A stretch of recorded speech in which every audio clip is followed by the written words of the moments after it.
అసెంబ్లీలో మంత్రి శ్రీధరబాబు కీలక వ్యాఖ్యలు చేశారు. మనం ఇన్ఫర్మేషన్ రెవల్యూషన్లో ఉన్నామని, అంతరిక్షంలో ఇల్లు కట్టుకోబోతున్నామని గొప్పలు చెప్పుకుంటున్నామన్నారు.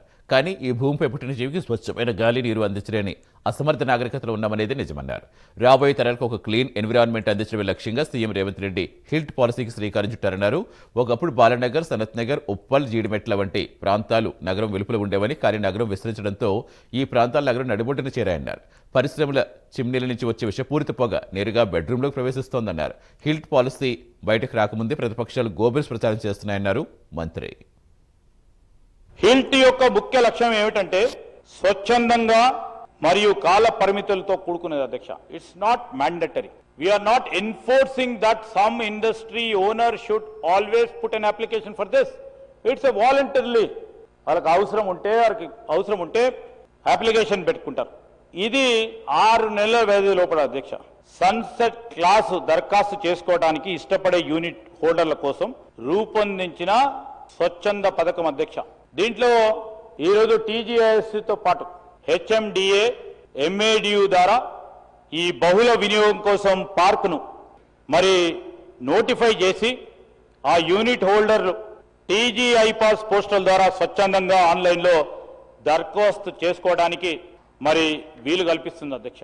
అదేవిధంగా ఈరోజు పట్టణీకరణ కాలుష్య నిబంధనల కారణంగా ఈ ప్రస్తుత పారిశ్రామిక కార్యక్రమాలు లాభదాయకంగా లేవని భావించే వారి నివాస వాణిజ్యం లేకుంటే ఐటీఐటీఎస్ వంటి అధిక విలువైన ఉపయోగాలు మార్చడానికి వీలు కల్పి డెవలప్మెంట్ పేరిట ఈకలాజికల్గా పర్యావరణానికి సంబంధించిన అంశాల గురించి ఆలోచన చేయాల్సిన అవసరం ఉంటుంది.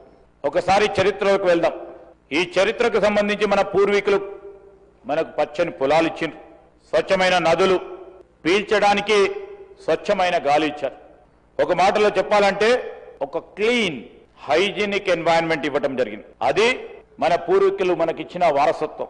అదే క్లీన్ ఎన్వైరన్మెంట్ని మనము బాధ్యతాయుతంగా మన పిల్లలకి రేపటి తరానికి మనం అందిస్తున్నామా లేదా అని ఈ సభలో ఉన్న మన సహచర గౌరవ శాసన సభ్యులు, మామూలను విమర్శించే మిత్రులు కూడా ఆత్మవిమర్శన చేసుకోవాల్సిన అవసరం ఉంది అధ్యక్ష.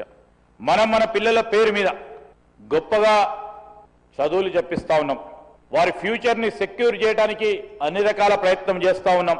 పెద్ద పెద్ద బిల్డింగ్లు కడతా ఉన్నాం, ఉండటానికి సౌకర్యమైన ఇల్లులు ఏర్పాటు చేస్తూ ఉన్నాం. కానీ వారు పీల్చే గాలి కలుషితమైతే, వారు తాగే నీరు విషతుల్యమైతే ఇవన్నీ చేసిన దానికి అర్థం ఉంటుందా? మనం వారసత్వంగా ఇచ్చిన సంపద వారి ప్రాణాలను కాపాడుతూ ఉందా? ఇది ఎలా ఉందంటే మన బిడ్డలకు మనమే బంగారు గిన్నెలో విషం ఇచ్చి తాగుతున్నట్లుగా కనిపించే ప్రమాదం ఉంటుంది అధ్యక్ష.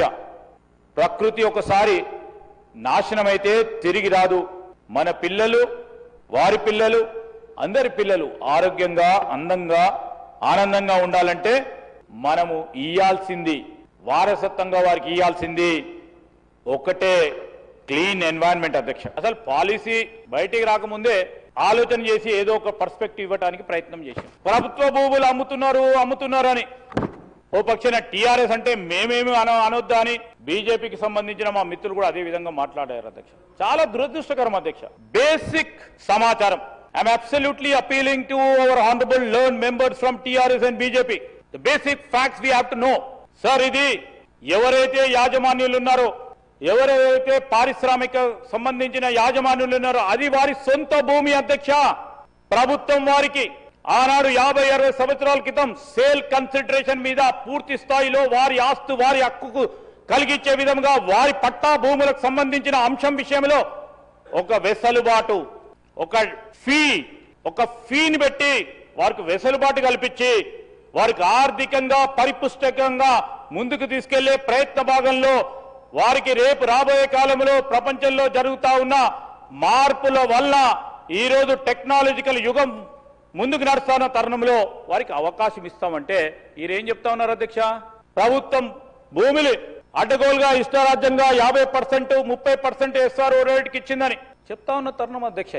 ఇది ప్రభుత్వ భూములు కావు. ప్రభుత్వం ఒక పర్పస్ ద్వారా వారికి రాష్ట్ర ప్రభుత్వం, ముఖ్యమంత్రి రేవంత్ రెడ్డి గారు మరి అనేక సందర్భాల్లో జంట నగరాలకు సంబంధించి ప్రధానంగా మొదటి రోజు నుంచి కూడా రాష్ట్రానికి సంబంధించిన ప్రజానికం మంచినీరు, స్వచ్ఛమైన నీరు తాగాలని, స్వచ్ఛమైన గాలి పీల్వాలని, ఆరోగ్యకరంగా ఉండాలని ఈరోజు హెల్దీ తెలంగాణ మనము రాబోయే తరాలకు ఇవ్వాలనే ఆలోచనతోనే ఈ పాలసీ విధానాన్ని కూడా తీసుకురావడం జరిగింది అధ్యక్ష. మనం చూస్తూ ఉంటే ఇన్ఫర్మేషన్ రెవల్యూషన్లో ఉన్నామని చాలా గర్వంగా చెప్పుకుంటాం. టెక్నాలజీ దూసుకుపోతోంది. రాబోయే రోజుల్లో స్పేస్లో కూడా, అంతరిక్షంలో ఇల్లు కట్టుకోబోతున్నామని అందరం కూడా గొప్పలు చెప్పుకుంటున్నాం అధ్యక్ష. వినటానికి చాలా బాగుంటుంది, కానీ ఈ భూమి మీద పుట్టిన ప్రతి జీవికి ప్రాథమిక హక్కు గాలి, నీరు, ఆహారం మనం ఈరోజు స్వచ్ఛందంగా, స్వచ్ఛగా అందించగలుగుతా ఉన్నామా, లేకుంటే మనం అసమర్థత నాగరికత, ఇన్కంపిటెంట్ సివిలైజేషన్లో ఉన్నాము అనే ఒక చేదు నిజాన్ని మాత్రం మనం గుర్తుంచుకోవాలి.